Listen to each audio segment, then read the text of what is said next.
Bismillahirrahmanirrahim. Assalamualaikum warahmatullahi wabarakatuh. Alhamdulillah, pertama dan selamanya panjatkan syukur pada Allah Subhanahu wa taala. Insyaallah kita buka pertemuan kita petang ini dengan Al-Fatihah. A'udzubillahi minasyaitonir rajim. Iyyaka na'budu wa iyyaka nasta'in.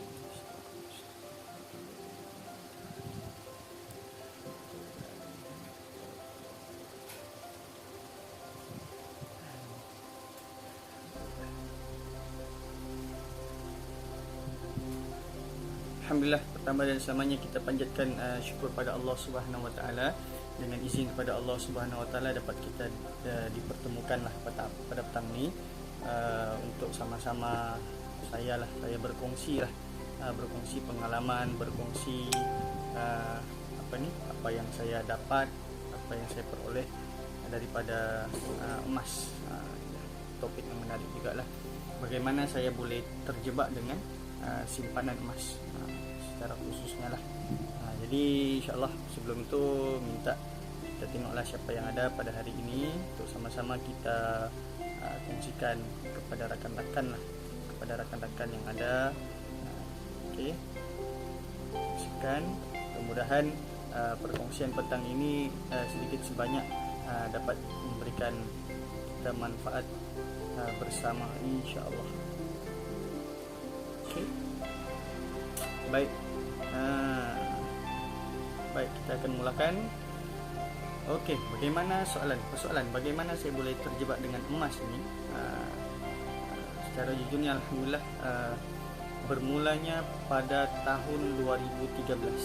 Pada masa itu saya baru habis melanjutkan pelajaran, dan pada masa itu adalah masa untuk saya menunggu untuk dipanggil panggilan untuk bekerja. Alhamdulillah saya dapat panggilan bekerja pada bulan April 2014. Jadi tempoh hujung 2013, bulan 12 2013 sehingga bulan 4 pada 2014, tempoh yang sangat panjang. Masa itulah yang saya gunakan untuk membaca buku-buku yang berkenaan dengan kewangan. Dan masa itu jugalah saya terjumpa dengan buku ataupun satu bahan bacaan yang berkaitan dengan emas.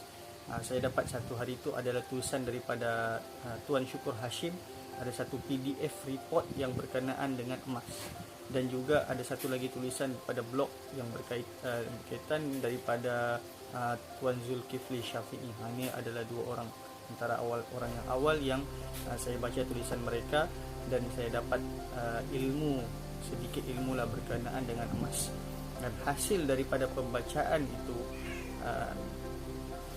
entah kenapa menarik saya betul-betul berminat dengan emas. Kerana apa? Kerana ciri-ciri keunikan, ciri-ciri keistimewaan emas yang memang sifat emas itu begitu. Dan kalau boleh saya petik satulah antara keistimewaan ataupun ciri emas ini, dia adalah makhluk Allah, ciptaan Allah yang dikeluarkan daripada perut bumi, hasil bumi, dan satu makhluk yang sangat unik, sangat istimewa, yang tidak boleh dicetak, tidak boleh dihasilkan oleh manusia, dan ini adalah satu makhluk yang sangat istimewa sifatnya, sehingga kan dia boleh digunakan pada masa dahulu sebagai matawang. Kalau kita dapat singkap sirah masa dulu, kerajaan-kerajaan yang lepas dulu kan, kerajaan Islam dulu digunakan emas sebagai matawang.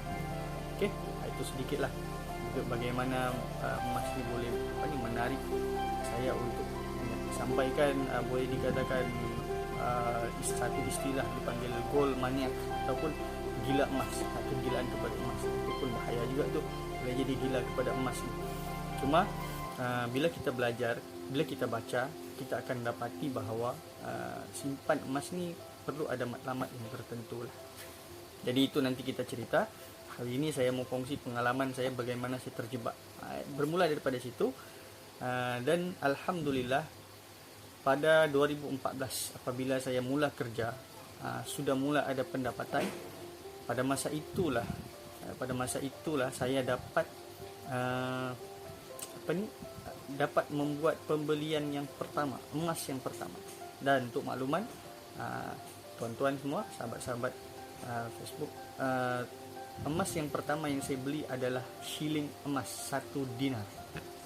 1 dinar ni bersamaan dengan 4.25 gram. Dan pada masa itu harganya baru 6 ke 700 ringgit sahaja. Berbanding pada hari ini yang harganya sudah pun mencecah 1.100 ringgit lebih. Dan nilai 1 dinar ini juga bersamaan juga sebenarnya dengan nilai harga seekor kambing. Maksudnya pada 2014 1 dinar tu boleh dibeli, boleh ditukar dengan seekor kambing. Hari ini pun masih lagi. Itu antara sifat keunikan emas juga. Nanti yang kita akan cerita lebih lanjut pada masa-masa yang akan datang. Jadi apa yang terjadi dengan shilling 1 dinar emas saya ini yang saya beli buat kali pertama ni, saya mula membeli, saya beli di sebuah syarikat jual beli emas fizikal antara yang pertama di Malaysia, iaitu syarikat apa? Syarikat Public Gold, iaitu yang sudah pun beroperasi sejak tahun 2008 sehingga 2000 sehingga hari inilah masih lagi beroperasi dan terus berkembang.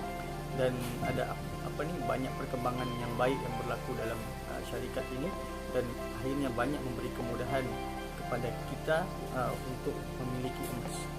Okey, saya cerita 1 dinar ini, 1 shilling 1 dinar emas ini pada masa yang lalu 2014 tersebut, untuk dapatkan 1 shilling dinar emas ini perlu buat pembelian daripada website. Lepas itu kita buat bayaran, kemudian dia akan bagi resit. Dia bagi resit untuk kita kita tunjukkan nanti di pejabat. Untuk dapatkan emas tu kita perlu pergi ke pejabat Public Gold yang pada masa itu hanya ada satu. Sampai sekarang pun masih ada satu lagi di Sabah ni, di Kota Kinabalu. Dan pada masa itulah saya ingat ada urusan lain yang penting, saya perlu ke KK, dan pada masa yang sama saya mengambil sekali emas tersebut. Saya walk in, berjalan ke pejabat, naik ke pejabat dia, kemudian berurusan dan tunjukkan resit yang berkenaan, dapat emas tersebut. Inilah dia dalam syarikat ini. Bila kita beli emas, kita kena dapat emas. Sebab tu dia panggil syarikat jual beli emas fizikal, antara yang awal di Malaysia sejak tahun 2008. Tidak mau cerita pasal syarikat dulu. Kita cerita apa jadi dengan shilling emas 1 dinar. Bagaimana shilling emas 1 dinar ni akhirnya dia bermusafir, akhirnya dia bergerak, akhirnya dia berpindah milik. Berpindah milik apabila pada masa itu saya sedang mencari cincin kahwin pada tahun 2015. Pada masa itu itulah ingin duit tambah sedikit. Saya pun fikir dari mana untuk dapatkan duit ini. Saya pun fikirkan 1 shilling 1 dinar emas. Mungkin sudah sampai masanya untuk saya jual shilling 1 dinar emas itu.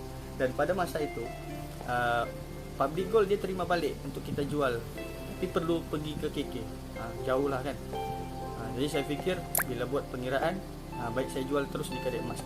Jadi saya pun bagi tanya dengan toke, ini emas kedai boleh beli kah? Itu apa emas apa? 1 dinar Public Gold. Oh okey.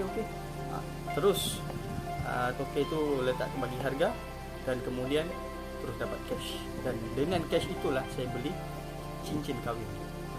Cincin kahwin saya pada masa itu. Jadi alhamdulillah salah satu manfaat daripada simpanan. Maksudnya saya dapat pertahankan duit yang bernilai sekitar 600-700 ringgit dalam bentuk shilling 1 dinar selama setahun. Kalaulah tidak mungkin duit itu sudah pun terguna, habis digunakan kalau saya tidak simpan atau tidak bekukan di dalam emas. Okey, itu kisah perjalanan 1 dinar. Apa yang terjadi selepas itu ialah setelah itulah masa berlalu, ada satu kesilapan ataupun satu langkah yang saya buat salah lah, iaitu langkah apabila langkah itu saya tidak cermat menguruskan kewangan. Akhirnya saya berhenti menyimpan emas. Saya berhenti menyimpan emas sekitar pada tahun 2016. Saya berhenti dan akhirnya tiada simpanan dalam tempoh jangka masa yang panjang. Bila berlaku kecemasan, perlu pergi meminta-minta untuk mendapatkan wang untuk menyelesaikan masalah kewangan yang ada. Jadi satu masalah yang besar bila saya berhenti menyimpan emas pada 2016 sehinggalah pada tahun 2000. Itu satu pengalaman yang kira pahit juga. Sebab apa? Sebab sebenarnya pengalaman saya sendiri secara tidak langsung dengan menyimpan emas ini dapat membuatkan kita ni berdisiplin sebenarnya. Cuma bila kita tidak fikirkan juga, tidak bagi ruang untuk menyimpan dalam emas, akhirnya ada sesuatu yang berlaku kepada kewangan kita, kepada kewangan saya lah pada masa itu. Dan itulah yang sebenarnya kenapa saya ingin berkongsi ni, sebab itulah saya ingin berkongsi bagaimana akhirnya emas ni boleh membantu sebenarnya dalam kita menguruskan kewangan. Mungkin sahabat-sahabat ada yang mengalami masalah lama bekerja tetapi tidak ada simpanan, kerja 5 tahun tetapi tidak ada simpanan walaupun RM1,000 dalam akaun simpanan. Itu satu masalah yang besar tu sebenarnya. Masalahnya di mana? Masalahnya pengurusan kewangan. Masalahnya kepada pengurusan kewangan.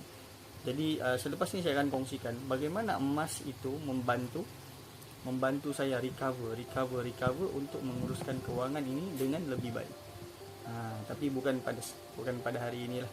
Mungkin kita akan share insya-Allah pada masa-masa yang akan datang. Jadi itu saja perkongsian pada hari ini, bagaimana saya terjebak dengan emas. Bermula dengan pembacaan. Jadi saya tidak ikut orang. Saya bermula dengan pembacaan dengan ilmu lah secara ringkasnya. Jadi simpan emas ni kena dengan ilmu. Bukan kita ikut orang, kita tengok ramai orang beli emas, ramai orang mula simpan emas, kita pun ikut untuk menyimpan emas. Tetapi kita perlu ada ilmu kenapa kita perlu menyimpan emas. Itu antara poin penting lah pada perkongsian saya pada petang ini. Dan yang kedua, poin penting juga yang kita boleh ambil pengajaran pada bagaimana saya boleh terjebak dengan emas ini ialah kesilapan besar yang saya lakukan apabila saya berhenti untuk menyimpan emas. Itu antara satu kesilapan yang besar apabila saya berhenti untuk menyimpan dalam emas.